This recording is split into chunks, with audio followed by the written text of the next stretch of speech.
Yo, this is me, Sangkay Janjan. At ito mga sangkay, daming kaganapan ngayong araw, no?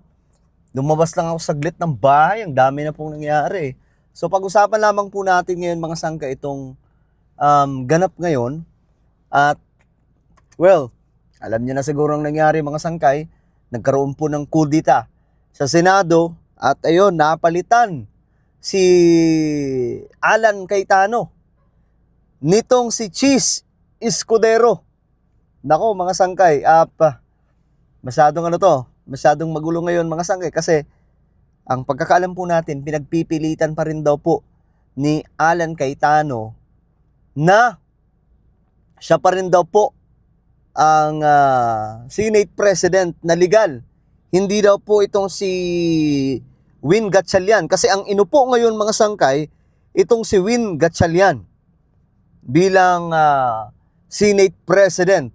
So nagkaroon po ng transition na wala po doon yung naunang majority, which is ito po, sila Robin Padilla, Marcoleta, Loren Legarda, sino pa ba?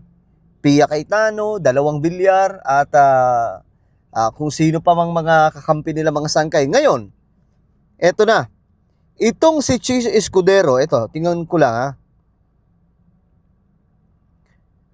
Itong si Cheese, mayroon nga pong problema. At mukhang makakasuhan po ito, mga sangkay, dahil po sa, ewan ko, kinasuhan na ba o makakasuhan pa lang, pero pinasabpina na po ito mga sangkay ng COMELEC patungkol po sa kanilang mga donor na kung saan di umano malaki ang ibinigay sa kanila nung campaign.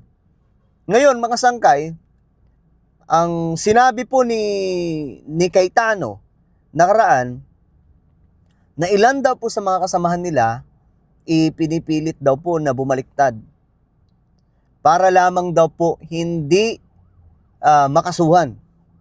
At si Jinggoy daw po ay isa sa mga yun. Ngayon, ang nahaharap po dito sa mga kaso na ito, si Cheese, si Joel Villanueva, si Marcoleta. Possible po magkaroon din po ng problema sa kaso itong si Robin Padilla, no? Si Bongo. Si Bato nagtatago na po mga sangkay at mukhang matatagalan po bago makalabas 'yon. At ngayon mga sangkay, itong si Cheese kasama po doon kasama nga po si Mark Villar eh.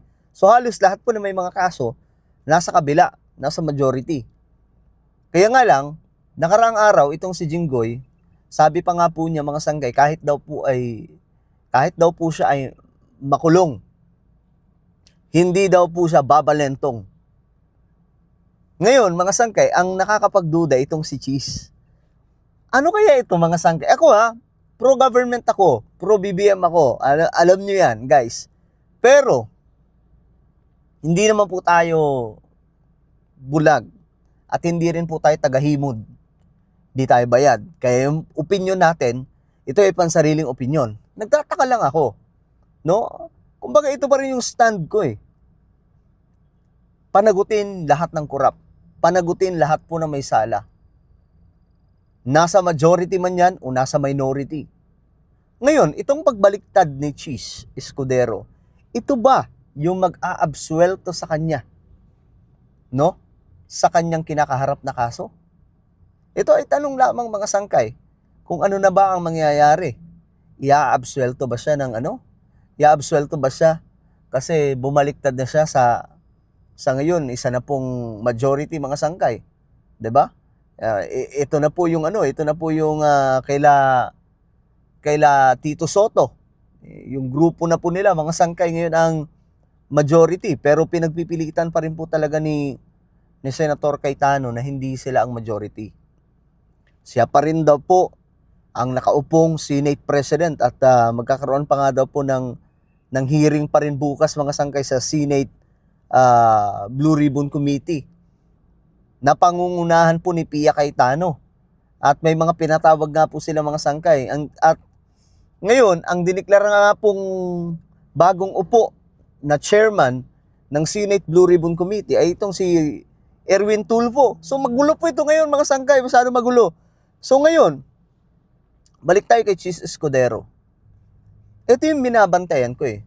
Kasi, kung maaabsuelto itong si Chis Escudero dahil sa kanyang pagbaliktad, ibig sabihin, totoo yung sinabi ni Cayetano na inooperan sila na bumaliktad kapalit ang pagkaabsuelto ng kaso.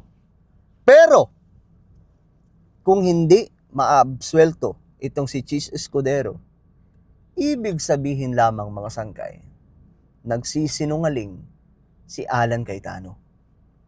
Ganun lang yun. Ganun lang kasimple. Ito lang inaabangan ko dyan. No, kasi bumaliktad na eh. Ganyan talaga mga sangkay. Ganyan po ang nangyayari sa Senado. Ito po ay normal.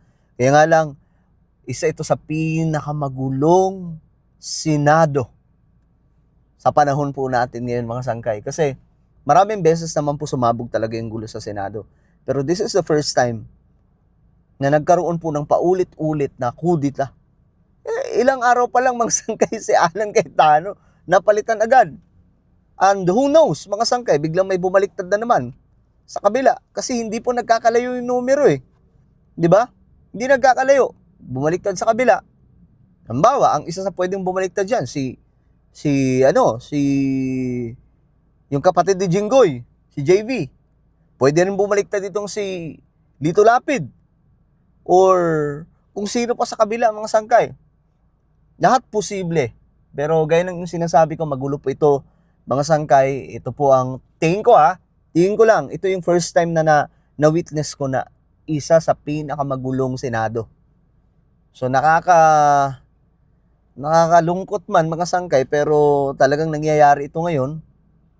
At isa po sa kailangan natin gawin ngayon mga sangkay, baguhin na po yung sistema ng government system and political system to parliamentary system. Kung ayaw natin ng ganitong klaseng nangyayari, kasi paulit-ulit na lamang po ito eh. Di ba? Paulit-ulit to. Kahit sino pa ang maupong Senate President, guys, magulo pa rin yan. Why? Kasi may problema nga po sa sistema ng politika at government system po natin. Matagal na po itong panahon, mga sangkay. Since pumasok po si Corazon Aquino up to now, talagang magulo. So ngayon, mga sangkay, yan po yung kaabang-abang, no? Itong gulo sa Senado, kasi ayaw bitawan po ayaw po bitawan ni Cayetano ang pwesto eh. Kaya yun po yung inaabangan natin kung ano ang gagawin ngayon. Kasi ayaw po bitawan eh. So ulitin ko, itong si Chis Escudero nga ba, ito yung tanong ko lang, maaabsuelto na sa kanyang kaso? Dahil po bumaliktad na siya to alam niyo na mga sangkay? Or tuloy pa rin ang kinakaharap niya kung anumang kaso yun mga sangkay? Well, ano po ang inyong opinion? Kayo ba? Gusto niyo bang maabsuelto si Chis Escudero kasi bumaliktad na siya sa kabila? O gusto pa natin ituloy at malaman kung anong katotohanan? Comment down below guys. Ako na po ay magpapaalam. Mag-iingat pong lahat. Huwag niyong kakalimutan na i-subscribe yung ating YouTube channel. God bless everyone.